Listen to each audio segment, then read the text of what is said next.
Please sir answers ఇవ్వకండి నాకు. నేను హాస్టల్లో చదివాను, మీరు హాస్టల్ చదివారు, మీరు చిన్నప్పటి నుండి చూసారు హాస్టల్స్, నేను చిన్నప్పటి నుండి చూసాను హాస్టల్స్. పప్పు అక్కడ పెట్టమని చెప్పి వెళ్ళా నేను. పప్పు ఎందుకు పడేసాను ఇప్పుడు, నాకు అది కావాలి. ఏది ఆవిడ, ఏది ఇక్కడ ఇన్ఛార్జ్, ఏది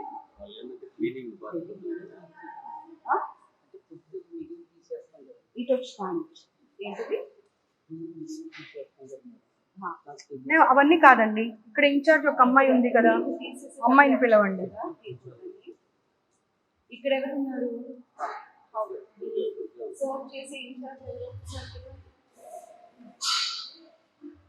ఒక 5 నిమిషాలు పిల్లలందరికీ సర్స్ ని బయటకు పంపించండి. Let them write the paper and give it to me. Yeah please make sure that వాళ్ళ లెక్చరర్స్ ఉన్నారు కదా, let them sit outside for 5 minutes. You are not going to make them write, they will write it and give it to me. Okay please మీరు వెళ్ళండి, వాళ్ళు ఇస్తారు. ఏది incharge పిలవండి. నేను పప్పు అలాగే పెట్టమని చెప్పాను కదా, పప్పు పడేయకుండా అలాగే పెట్టమని చెప్పాను కదా, మరి తీసేసారు. అసలు వాళ్ళకు డౌట్స్ కూడా క్లారిఫై చేయట్లేదంట.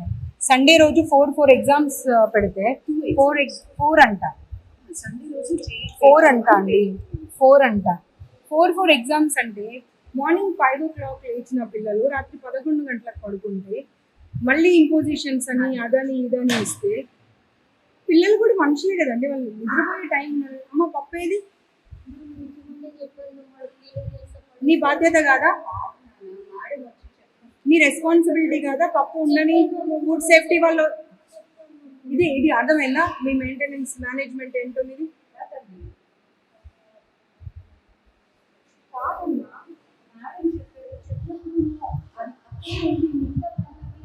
మీ ఎదురుగానే ఫుడ్ సేఫ్టీ వాళ్ళకి కాల్ చేశాను కదా, మరి చేసినప్పుడు వచ్చి వాళ్ళు ఖాళీ గిన్నె చూసి వెళ్తారు అనుకున్నావా?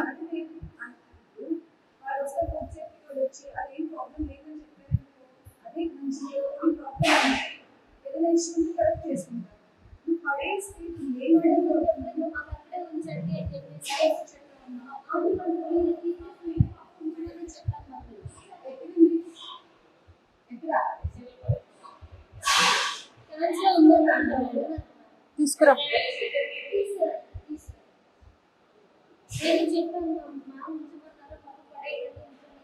ఇప్పుడు నేను చూసిన పప్పు ఉండాలి అక్కడ, నువ్వు ఇంకెక్కడిదో ఉంది అది పడేసాము అంటే నేను ఎలా యాక్సెప్ట్ చేస్తా? నీ వరకు నీకు అదే కావచ్చు, నా వరకు నాకు అదే కాదు కదా. ఇప్పుడు నాకు సారీ చెప్తే లాభం లేదమ్మా. నేనేం నా ఇంటికి తీసుకెళ్ళట్లేదా, ఫుడ్ సేఫ్టీ వల్ల చెప్తా అన్నా. తను ఒక్కటే మాట అన్నారు, అది బాగుంది అంటే బాగుందని సర్టిఫై చేసేవాళ్ళు, బాగాలేదంటే బాగాలేదని సర్టిఫై చేసేవాళ్ళు. అంత ఓపిక మీకు ఉండాలి కదా. ఇప్పుడు పైన ఫస్ట్ ఇయర్స్ కదా వీళ్ళంతా, ఎంతమంది స్టూడెంట్స్? 403. 400 members ఏకకంఠంతో ఒక్కటే మాట చెప్పిరు అంటే వాళ్ళ మాట కరెక్టా, మీరు చెప్తున్న మాట కరెక్టా? అండ్ వాళ్ళందరూ ఒక్క దగ్గరికి వచ్చి చెప్పలేదు, ఎవరికి వాళ్ళు ఎవరి క్లాస్ రూమ్ లో వాళ్ళు ఉండి మాట్లాడారు. అప్పుడు 400 members కరెక్టా, మీరు కరెక్టా? వాటర్ ప్రాబ్లం ఉంది, వాష్రూమ్స్ ప్రాబ్లం ఉంది, ఫుడ్ ప్రాబ్లం ఉంది, స్టడీస్ ప్రాబ్లం ఉంది. సండే రోజు కూడా అవుటింగ్ పంపించారు. పేరెంట్స్ అంత దూరం నుండి వస్తే ½ an hour కూర్చోబెట్టి పంపించేస్తారు.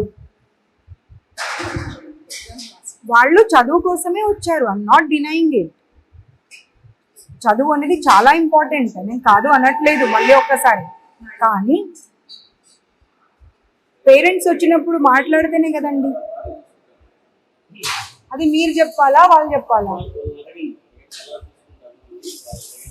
ఏం మాట్లాడుతున్నారు మీకు అర్థమవుతుందా అసలు? ఆ రికార్డింగ్ తీసి వినిపించు వీళ్ళకు. మీరు రాత్రిపూట వెళ్ళిపోతారంట డోర్ నాక్స్ చేయకుండా, మీ గురించి కంప్లైంట్ ఉంది.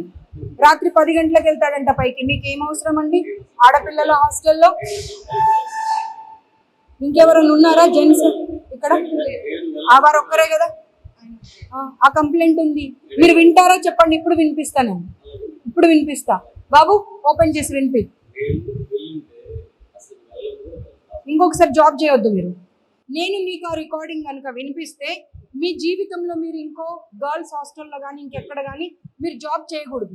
వాచ్మెన్స్ రావచ్చు, ప్రిన్సిపల్స్ రావచ్చు, పైకి వర్కర్స్ రావచ్చు, మేల్ ప్రిన్సిపల్ సార్ వచ్చి డోర్ కొట్టారు మ్యామ్. మేల్ ప్రిన్సిపల్ సార్ వచ్చి కొట్టారు. మేము అప్పుడు ఎలా ఉంటాం, మేము పడుకున్నాము. 5:30 కాగానే సార్ వస్తున్నారు. చేయరు కదా. చలో ఇప్పుడు ఇది అయిపోయిన తర్వాత ఆ రికార్డింగ్ తీసి వినిపించు బాబు. వినిపించిన తర్వాత యూ టేక్ అ కాల్. అంత స్ట్రాంగ్గా ఎప్పుడు కూడా నేను చేయలేదు అనే మాట చెప్పకూడదు. ఎందుకంటే అక్కడ ఒక క్లాస్ రూమ్లో 60 మంది పిల్లలు ఉంటే 60 మంది పిల్లలు చెప్పారు నైట్ ఎప్పుడు పడితే అప్పుడు వస్తాడు, డోర్ నాక్ చేయడు, లోపలికి వచ్చేస్తాడు అని చెప్పి.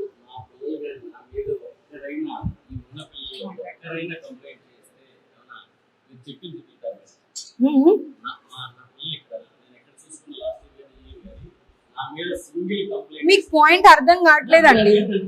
మీకు పాయింట్ అర్థం, ప్లీజ్ అండి. What's your name?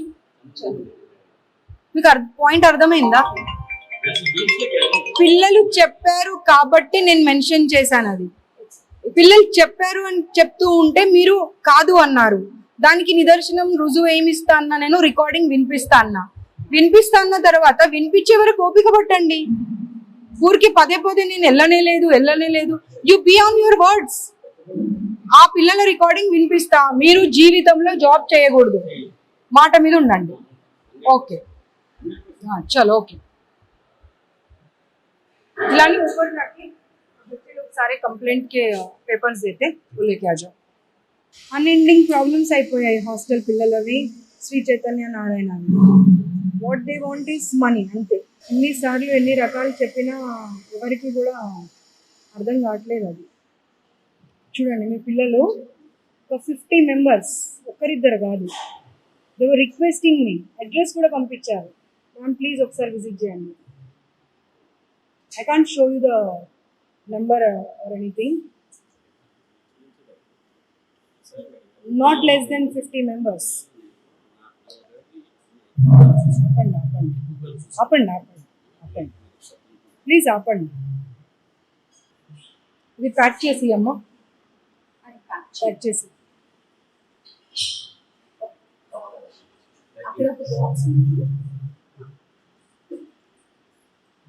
Steel box అట్లా ఏమొద్దు, ప్లాస్టిక్ కవర్లో ప్యాక్ చేసి అంతే.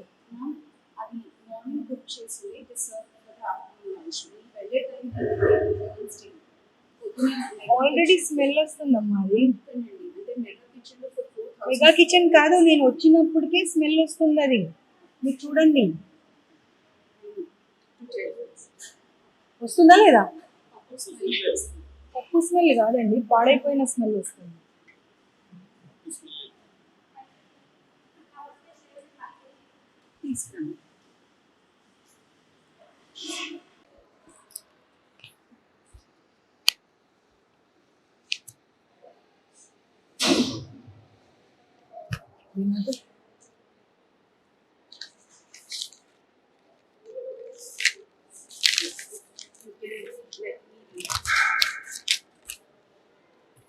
అస్సలు ఒక్క చిన్న ప్రాబ్లం లేదన్నారు కదా మీరు. ఆయన అన్నారు కదా.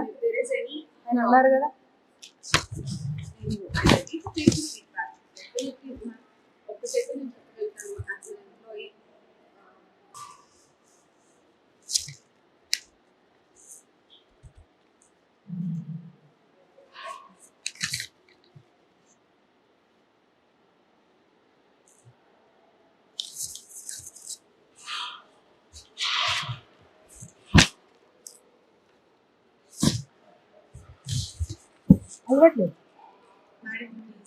నాకు, అసలు అలవాట్లేదు. నాకు అసలు అలవాట్లేదండి.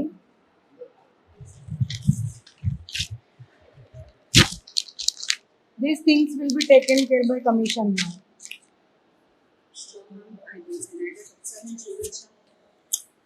No, you're not supposed to. No, you're not supposed to, because we have given enough of time to all the institutions, but they're not bothered even. Because what they're feeling is like they are good with the government, then government will take care of us. So where is the dal? చలో వెళ్దాం. ఒక్క mail కూడా పైకి వెళ్ళినట్టు నాకు మళ్ళీ information వచ్చినా కానీ ఈ ఇన్స్టిట్యూట్ క్లోజ్ అయిపోతుంది. రాసి పెట్టుకోండి, గుర్తుపెట్టుకోండి.